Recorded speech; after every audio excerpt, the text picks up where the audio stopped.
everybody. I'm Cassidy, one of your Indianapolis Colts cheerleaders, and you're watching the Believe in Colts podcast.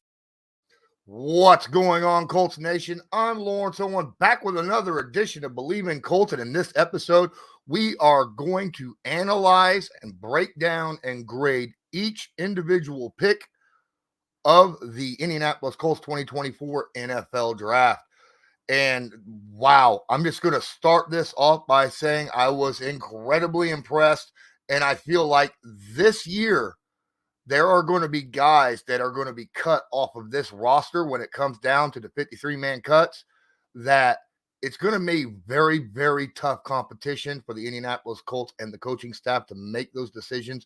And a lot of those guys that's going to get cut are going to end up being picked up off the waiver wire to other teams in the NFL. There is no doubt about it in my mind. Now, a lot of question marks, obviously, about specific spots on this roster that wasn't necessarily addressed. Not going to get into that too much in this episode. We're mostly going to focus on exactly what the Indianapolis Colts did in the draft specifically. But before we do, I've got to sit here and remind you that BetOnline is your number one source for all your summer sports this season, from Major League Baseball, golf, the NBA, NHL, playoffs, stats, boom. All the latest stats, news, scores available to follow your favorite teams. Get the latest odds and lines, including the latest team matchups, player props, and odds on just about every sport out there. Head to the website or use your mobile device to get in on the action. BetOnline, where the game starts. Now, we're going to kick this off by going straight into probably there is no probably. It is my favorite pick of this draft. So many Colts fans wanted a certain tight end, wanted a wide receiver, wanted a quarterback. No, very few out there thought that the Indianapolis Colts needed an edge pass rusher.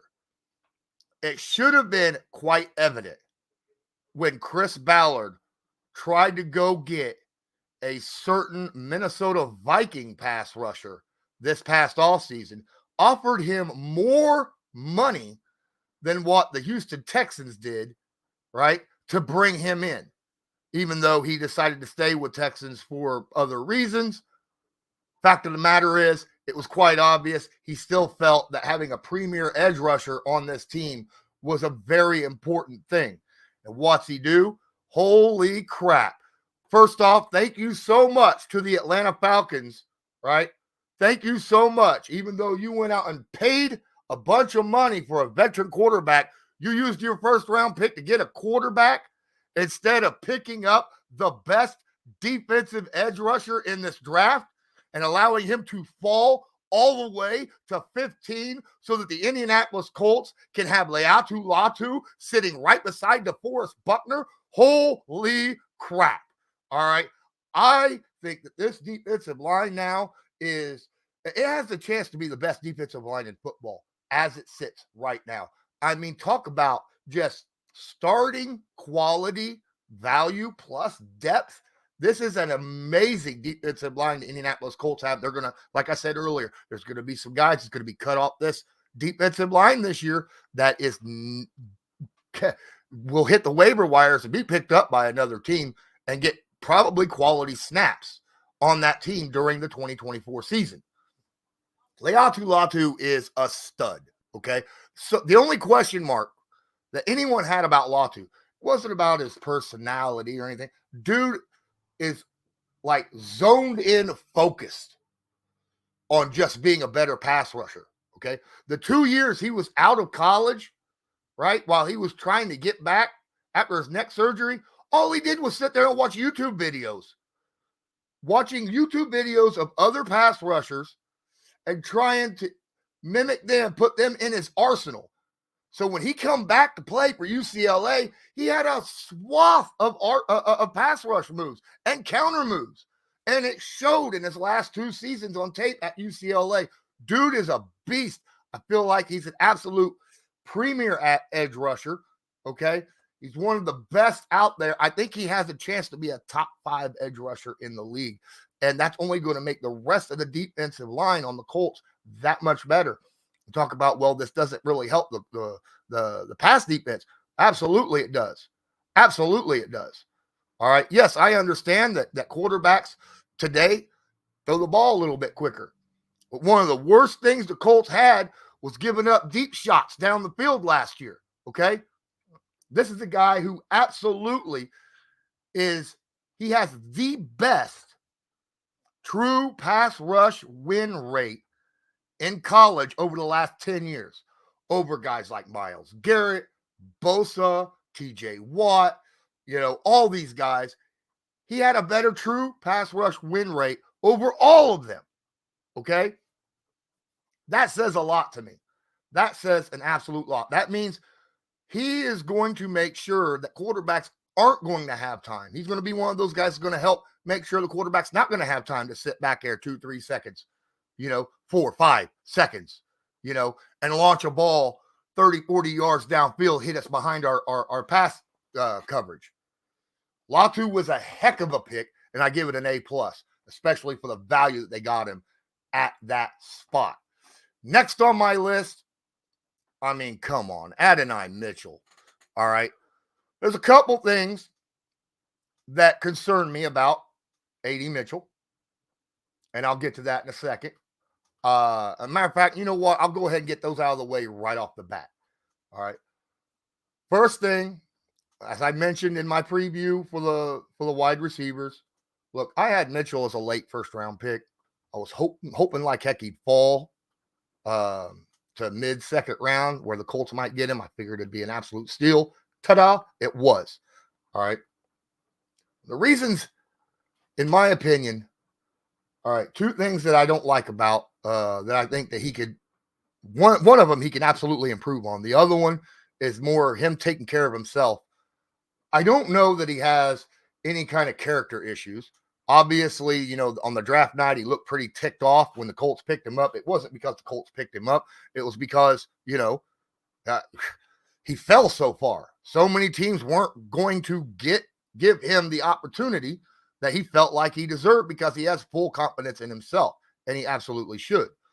The problem I have is the fact that he does have diabetes, okay, which means he absolutely has to keep that in check because diabetes for an athlete is a difficult thing to maintain, okay, because it all has to do with your blood sugar. And when you're running out there consistently and exerting yourself, that's going to fluctuate your blood sugar a lot. You're going to have to go out there and take care of yourself. That's something I feel like he can absolutely do that. It's just extra work on his side, in preparation. That's all. The other thing that I'm a little worried about A.D. Mitchell is the fact that when I watch his tape, he just does not put any effort in run blocking. Okay. Now, on the Indianapolis Colts, run blocking is something that every wide receiver has to do, and we got two of the best run blocking wide receivers in the NFL in Michael Pittman Jr. and Alec Pierce. Every Colt fan knows that. Reggie Wayne focuses on run blocking as well with his wide receivers. So between those three guys, I have a feeling that A.D. Mitchell will absolutely put more effort into it and focus more on trying to make sure that part of his game is up to par. Outside of that, though, holy crap, dude. He's a 4'3" guy, right? Over 6'1", got really decent route running, amazing hands, great body control, the ability to get off the line in man press and it not affect his route. Like the ability to swat off man press and continue his route is amazing. I love his ability to change speeds, go from first gear to fifth gear like that. That right there is something that I feel like Adonai Mitchell could use in his arsenal to be able to get open. And he did it a lot in college to get open at the top of his routes. Get the cornerback sleeping on his speed, you kick that last gear in, and then you just go and spread away. The only problem with that is the quarterback throwing to you's got to know, you got to be on the same mental aspect of that. And he's got to be able to, when he throws the football to him, he's got to know the AD, is adding on that little extra burst at the end. Otherwise, you're underthrowing the football. And that's why there was in my opinion, that's the reason why there was a lot of underthrown footballs to him, right? There was so many underthrown footballs that the separation between him and the corner, he'd have the corner beat 3, 4, 5 yards. The ball would be underthrown. And then by the time the ball got there, the corner would be right there to get him. And that's why he didn't have a lot of yards after catch. But if you got a quarterback that is on the same page as him, then he knows to put that little touch extra on there because AD can go get it. Then we got something going. All right. That's my thought process on that one right there. Look, AD Mitchell, giving him an A+. Those the first and second round picks, A+ picks out of value and, in my opinion, need on the team. Put them together, when talent meets need, bam. All right. Third pick, Matt Goncalves. I have a hard time pronouncing that last name. I'm sorry. It just don't roll off my tongue very well. The tackle out of Pittsburgh. 6'6", 327-pound tackle. Are you kidding me? A 327-pound offensive tackle. The problem there, I'm gonna start off with the problems I have with him. His arm length. Okay, as a tackle, 33 1/4-inch arms, kind of small. That's not going to help when it comes to edge speed rushers. Okay, you need that long arms to help kind of push a guy, ride him out. That's an issue. All right, he's coming off a season-ending foot injury, but from what I understand, the medicals on that's good. He'll be ready to go when it's time to go. He's powerful. All right, here's the funny thing about him. For a tackle, he's very powerful. Okay, very powerful. Strong hands, sustains blocks, can ride a defender to the ground. He's more against power edge rushers than better against power edge rushers than he is against speed edge rushers. Okay. And he will block downfield in space. He's good at that. And he comes off the line in the run game with a lot of power and a lot of hand. He attacks defenders when it comes to man blocking or zone rather than waiting on them. Really like this pick. I think he's not somebody that's going to step in and be a starter right away, though, because he's got some work with his ability to protect the full curvature of the outside against speed edge rushers. But I think he's still going to be a very good guy, someone that I like.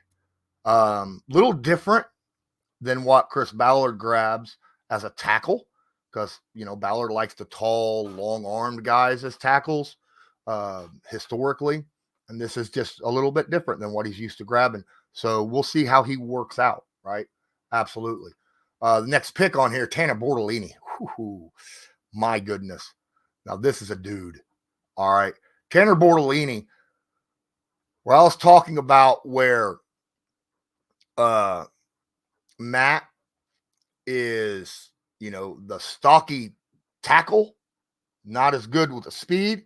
It's kind of weird. He flipped it for a guard center. This dude, not quite as stocky, not quite as powerful, very fast, technically sound, could go out there and start today. He's better as a pass blocker than he is a run blocker. He's got really good speed to be able to pull when he needs to. He's very smart. Like I said, he could play center or guard. And as a center, he loves playing center. He loves being the quarterback of the offensive line, setting up blocks, making sure everyone's in the right position. He loves putting that pressure on his own shoulders. So I really do like the Tanor Bortolini pick. We're going to go back to Matt so I can go ahead and drop that grade on him.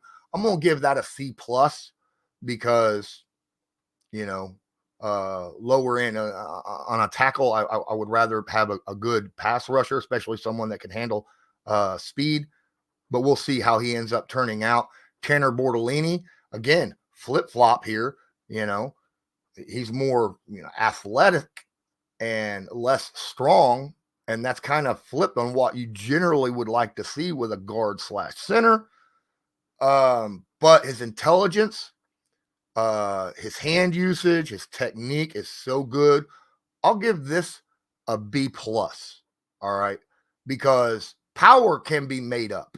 When I say made up, I mean you can make that up in off-season workouts and stuff and get yourself stronger. Okay, speed is a little tougher to accomplish. Now, with that being said, the next guy I have on my list is Oregon State wide receiver Anthony Gould, who was picked in the 5th round, 142nd overall. Burner. Can you just say burner? All right. Obviously, the Indianapolis Colts selected Anthony due to the new kick return policy that's going on right now. And dude had 2 punt returns for touchdowns last year. All right. Absolute speedster. And I'm not taking away from the fact that he's a wide receiver as well. Okay. Not only can he return punts and kicks, but he had some production, like 1,300 yards receiving over there, right, at Oregon State. So he's not really tall. He's not somebody that, he's not an outside guy. He would be a slot guy if he came in. But still, somebody that I feel like could be someone that could come in to relieve our starting slot guy if he ever gets tired or something of that nature, or if he ever gets hurt, and, God forbid, knock on wood. All right. But he absolutely is. I don't know if I like Gould at 142nd, 5th round.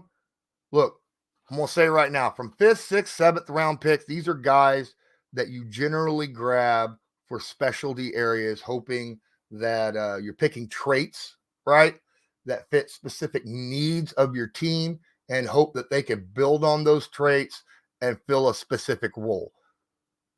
Gould is that guy to a T. I'll give this one a B+ as well. Next guy on my list, another 5th round pick.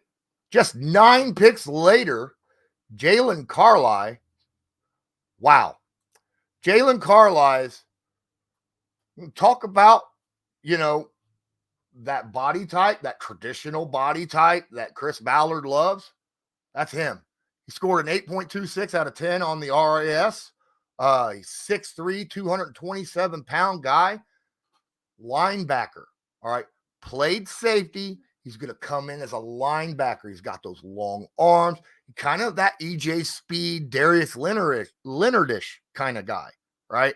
But obviously doesn't have a ton of experience playing linebacker.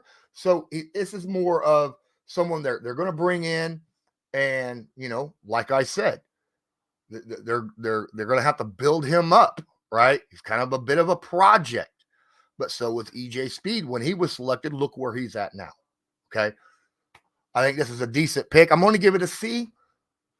I'm not going to give it a higher than a C, but I think this is a good pick for where he was selected. Next on my list, the last 5th round pick, Jaylin Simpson.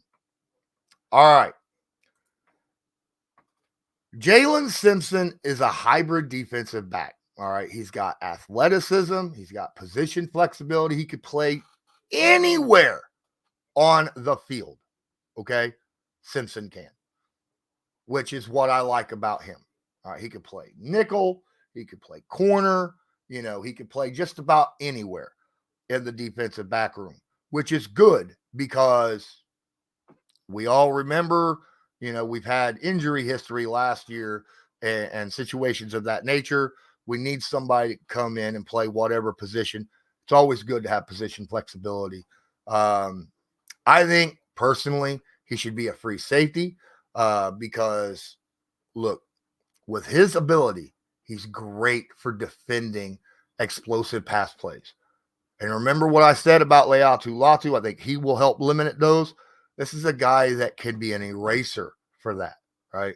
Someone that can see where the ball is going, go to where the ball is thrown to rather than chase down somebody and eliminate explosive pass plays. I think this is a guy, in my personal opinion, that should get looks at free safety immediately if a veteran, as a starting free safety, immediately if a veteran's not picked up before training camp.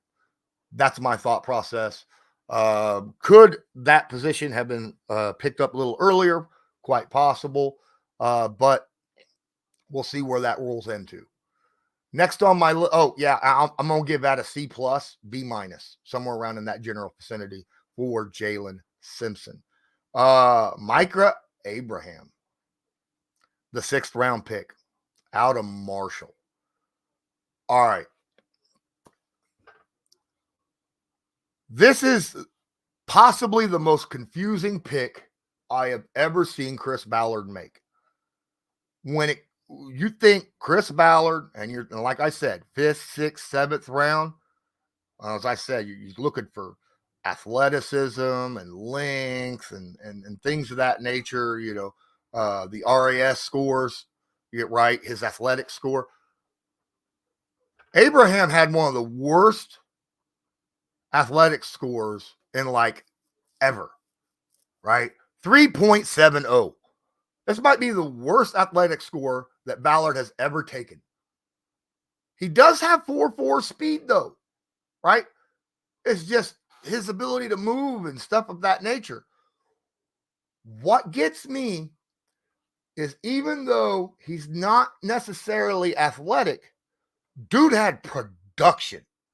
He had 13 or 12 or 13 interceptions, right? A crap ton of batted balls and broken, pass plays, things of that. Dude was just flat out productive. And when you see that kind of production on the field, he's got to be doing something right. That means that his football brain and his ability to break down plays while it goes works. And you can't turn that away. And Ballard didn't turn that away. I'm actually going to give this one a C, right? Because it's confusing on the pick, but you can't argue with the production. You just can't argue with Abraham's production at all. Moving on, last guy, Jonah Laulu, the defensive tackle out of Oklahoma. Well, we go right back to that whole, Chris Ballard and his whole situation that he loves, right? With RAS scores and things of that nature, right? Dude he's got impressive athletic traits as a defensive tackle, okay? He's 6'5", about 290, all right? Kind of a little bit, DeForest Buckner-ish, not quite as tall, right? But about that right size, incredibly athletic, not overly strong. This is a 3-tech kind of guy, not a nose tackle 1-tech, okay? The Colts already signed a nose tackle in free agency to back up Grover Stewart. I think this is a guy that's going to come in and try to help out. It's all about, it's a 7th round pick, guys. It's a 7th round pick. I'm going to give this a C- because he's got a lot of work to do still. Because he does not read lateral blocks, right? Blocks coming from the sides, and he can get blown up at the line of scrimmage. He's not really good with his hand usage, things of that nature, and can stall when he has a problem getting off of blocks, even though he's very fast. If he wins off the snap, he's explosive and can get to the quarterback or the running back or wherever. But once an offensive lineman gets his hands on him, especially a guard or a center. Nah. Now, these are things that he can work on. Again, project guy. I'm going to give this a D plus, C minus in that specific aspect. Hey, guys, I appreciate each and every one of you that's been watching this. My breakdown of the Indianapolis Colts 2024 NFL draft class. If you like it, please smash that like button. Hit subscribe if you're not subscribed. Tag that notification bell so that you're notified next time I go live or upload a video. Let me know your thoughts in the comments. And if you're listening to this on an audio podcast, make sure you please go ahead and rate it. Leave a comment. Let us know what you think. And until next time, I'm Lawrence Owen. This was Believe in Colts, brought to you by Bet Online. And as usual, go Colts. I give the overall grade A minus. Good job, Ballard. Do you believe?